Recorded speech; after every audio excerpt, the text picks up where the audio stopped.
Hello, welcome to Financial Insider Weekly. I'm your host, Michael Gray, CPA. My guest today is Dick Blakeley. Dick is the Chief Executive Officer of the Blakeley Group. It's a portfolio and wealth management firm located in Santa Clara. He's a registered investment advisor. Dick has been in the business of advising clients in finance in excess of 34 years. I was trying to think how long I've known you, and it's a good part of those 34 years. So anyway, I've known Dick for a long time, and I can tell you that he knows a lot about finance and investments. The Blakeley Group's mission statement is to be good investors and to help clients have better control over their finances. So Dick, thanks a lot for being a guest. Oh, thank you, Michael. Today. Appreciate it. So today, Dick and I wanted to try to make this business of financial planning and investment advice sort of come alive for you today. And so we're going to be talking about a case study of one of his clients, and to talk a little bit about how Dick worked with them to try to improve their situation. So Dick, why don't you get started in sort of painting the picture of this this situation where you helped using your particular expertise. Very good. Well, let me start out with is we were introduced to this couple by some long-term clients.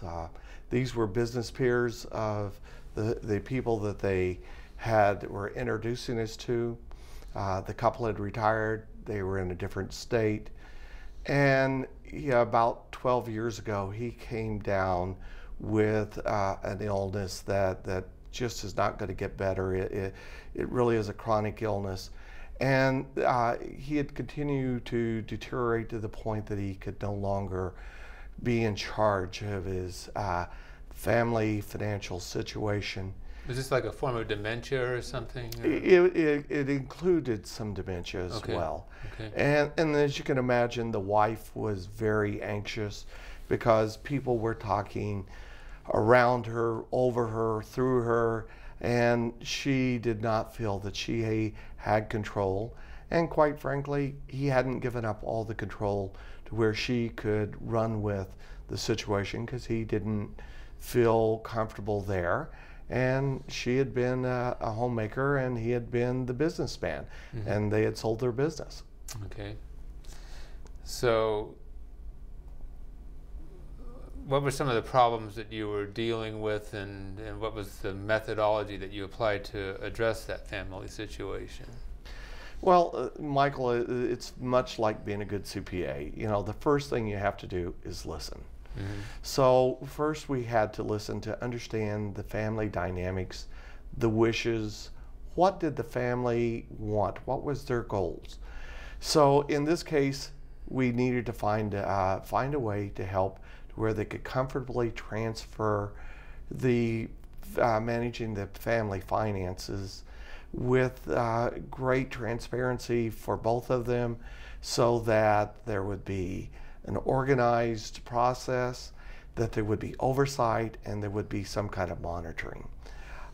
For the husband, what he was hoping is to be able to stay in the house for as long as possible, and that after he was no longer here, if once he dies, that she would be able to live comfortably as well.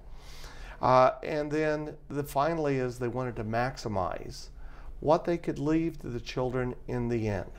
So they wanted to leave a good legacy for their children. So the first thing that you have to do is catalog what they have.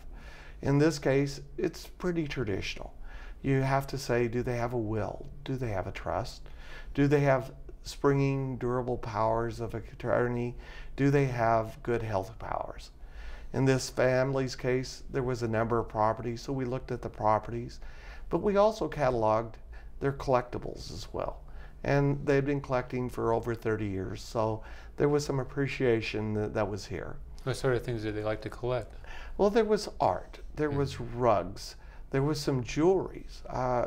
If some years ago there was a collection of a bad debt and it included a Rolex watch. So these all become very important. Mm-hmm.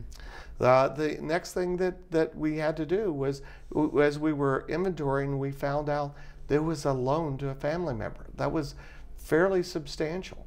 So we needed to make sure that we cataloged that as well as all the documentation. We needed to look at the investments. What was the portfolio? What was it constructed? And then we needed to look at the insurance. And finally is, what had they already given as far as gifts? Mm-hmm. Had they used up any of their unified tax credit? What could they do? What was their plans going forward? Mm-hmm. And then once we had that information, we took it and we took it back to our office to assess what did they have. Mm-hmm. So from that analysis, what did you determine was the financial condition for their investments and for their family, really financial situation? Well, this was very interesting, and as I mentioned, they were out of state. So what we did was we did find they had a will. Mm-hmm. They did not have a living trust. Mm-hmm. They did have health powers, but they didn't have springing durable powers of attorney, so that if he had a stroke or he became incapacitated, he could not speak for himself and she could not sign for him or anything else in that capacity. Mm-hmm. We looked at the properties. We looked at the titling of the properties. It turned out not all the titles were the same. Mm-hmm. In fact, one of them was still in the name of a family limited partnership. Mm-hmm. We then went back and there was this issue of this family loan. It was not documented at all. And without documentation, I will say, I have not seen after death that this did not come back to haunt the family estate. Mm-hmm. So we documented it, we got everything on paper. The next thing that we did was we reviewed the portfolio and investments. There were a few things that just had no value, and we just helped them get rid of them because that did not add anything to the estate except confusion. Mm-hmm. The next thing we did was we looked at the portfolio. Now, as I mentioned, there was the family loan. Well, the family loan was based on a loan on the portfolio. And so they lent the money from the portfolio, and that added some risk to the portfolio. Was that like a margin loan against the portfolio, or? Well, in this case, it's in the vernacular of the brokerage firms, it's called a portfolio credit line. It is a fixed interest rate, okay, and it lasted about 3-4 years. In addition to that, when they decided they needed to live on one floor and not multiple floors in a house, they sold their previous house, and they weren't able to sell it all, and there was a piece of land. Mm-hmm. Well, because of that, there wasn't enough to fully pay for their current house, and so there was another large amount of money that was also charged to their portfolio or against their portfolio. So it turned out they had 40% of the value of the portfolio was based on credit that was lent to the owners of the portfolio. What that really means is if we had a market movement like there was the second half of 2011, the market went down 30%. That portfolio, the net equity would have gone down by more than 50%. Mm-hmm. And more than that is if the market moved down like it did in 2008, they would have had about 4 years worth of living expenses left in that portfolio. This was not to be toyed with at all. Mm-hmm. So we look at that. Then we went back and looked at the portfolio. The portfolio, according to the statement, said 70% fixed income. Well, people look at your portfolios because when we were doing investigation, it was more than half of that, about 75% of the fixed income was actually not only derivatives, but derivatives on derivatives. You're kidding. So that they could show that high income it would take to be able to support the family. So, I mean, these are seniors, and they're sitting here with derivative-based investment portfolio. It seems kind of crazy. I would think so. Okay. The next thing that we found in there was they had actually a substantial amount of municipal bonds. Uh-huh. The brokerage statement said they were AA bonds. When you did some investigation, they were AA because they were based on municipal bond insurance. All the municipal bond insurers that they had covering their bonds were in bankruptcy. Oh my gosh. In reality, the municipal bond portfolio was probably non-rated, and there were some that were probably junk bonds. Oh my gosh. And so the final thing we looked at was what was the total cost of running the portfolio, including the interest, the management fees, and the internal fees that no one sees. We found the total cost was a little over 5.3% on an annual basis to manage the portfolio. And it's hard to even clear that with most portfolios. It was very hard. Yeah. And so then you take this information, you take it back to the office, and you need to assess your inventory. Okay. So then you came back basically to explain this to the family. So what was that like? Well, the first thing we do is we write a position paper. In our shop, we call it portfolio and meeting notes. Okay. And in these notes, what we do is we try and really restate the family's goals. We try and then say, what do they have and what is missing? We actually put in a matrix based on what you have. What should your expected rate of return to be? The biggest thing is you do not want to have people to have too much risk, and you want them to sign off. So once we had that, we emailed it over to them. It was about 12 pages long. Uh-huh. And then we called them and we got permission to share it with their friends, with their accountant, and with their attorney. So we flew back over to see the clients again. And while we're at it, we have a meeting with the children also to bring them up to date what's happening. They're quite concerned about their parents. Yes. And then ultimately, what we do is we come up with a plan of action everyone has bitten into, and then we take them over to the accountant, making sure that he's agreed that there isn't any flaws in what we're doing, and we took them over to the attorney, made sure that he didn't see any flaws, and we executed on the plan. Now, when I'm involved with situations like this, I would try usually to have like a family meeting. It sounds like you had something like this, and possibly even have all the advisors together, and sort of we're doing a big round table. And part of what occurs to me related to this situation, I'm sure that this came up, is these people need help.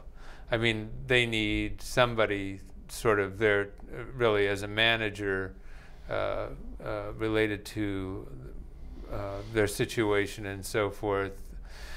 And in other words, like a trustee. So did they have a family member that was able to step in to help, or how did this work in this particular case? Well, it turns out that the wife is much stronger, and what she needed was an organization, and she needed to know that there was support there. Mm-hmm.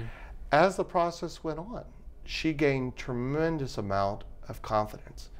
And not only that was the husband also gained great confidence in her, and he was much more willing to transfer the management of the family finances to the wife. That's interesting. It is a much more strong to do this versus taking things away from the husband, because that's how he had felt everything was being approached to him in the past. Uh-huh. Not only that, was we also found that the children, in this case they had adult children that, you know, they were out of college, they were all professionals.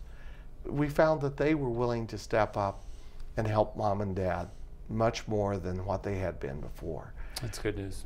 And so you try and do that.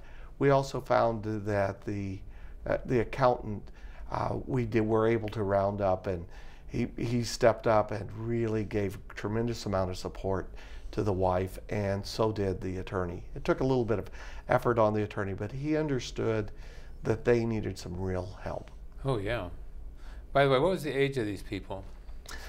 In this case, the gentleman is in his mid-70s, and his wife is in her late 60s. Okay. So this was not that atypical.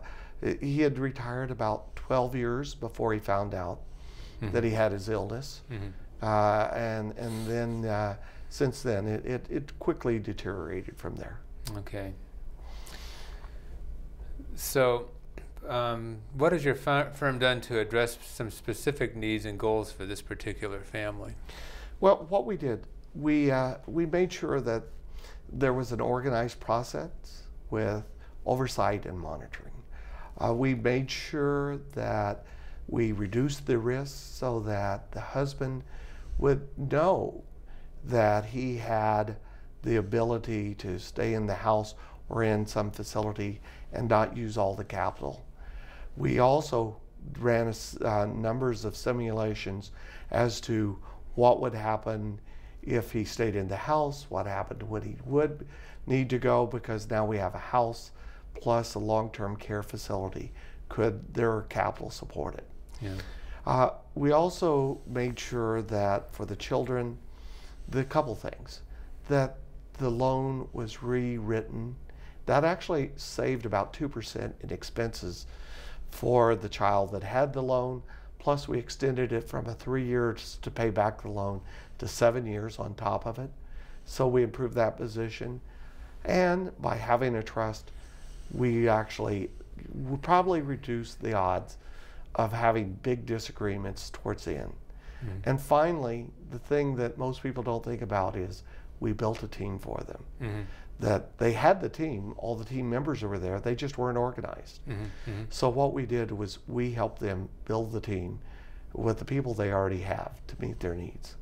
Okay. So in the final analysis, what do you think that you accomplished for this family? Well, what we accomplished, a number of things. The wife now has confidence. She has an organized process. She has a team. She has support.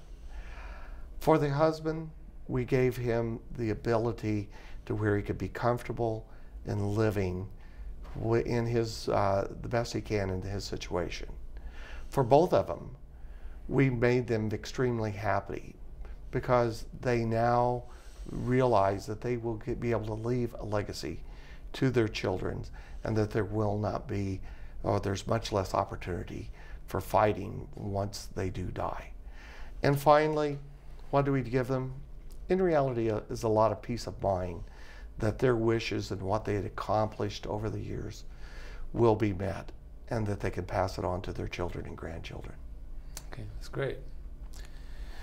So we're just going through some highlights here in our discussion. I understand that you're in the process of writing up like a case study, white paper related to this, and so maybe you'd like to talk about that a little bit and how people might be able to get it. Sure.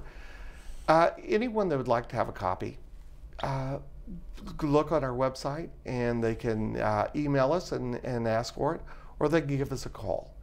And if they mention your show, Michael, we'll have a meeting with them, help them to get started, get looking through it. We tried to put in all the steps to where if they don't need help, they can follow it. But if they want some help, we'll help them to launch forward and start to move forward with gaining control of their welfare as well. Okay, that's great. Okay, well, we've really covered a lot of the basic material that you gave me here. So, you know, maybe we've talked a little bit around this process. Maybe you can go through a little bit more about the service that you folks do. You know, I think you've sort of outlined to some degree in this case study. Sure. But maybe you can get into a little more details or whatever. Happy to do that. A lot of what has to happen for the wife to feel comfortable is to have automatic, how many things can be done and be automated and happen no matter what. So as we were working with the client, we were in December and we found they still hadn't taken their minimum distribution.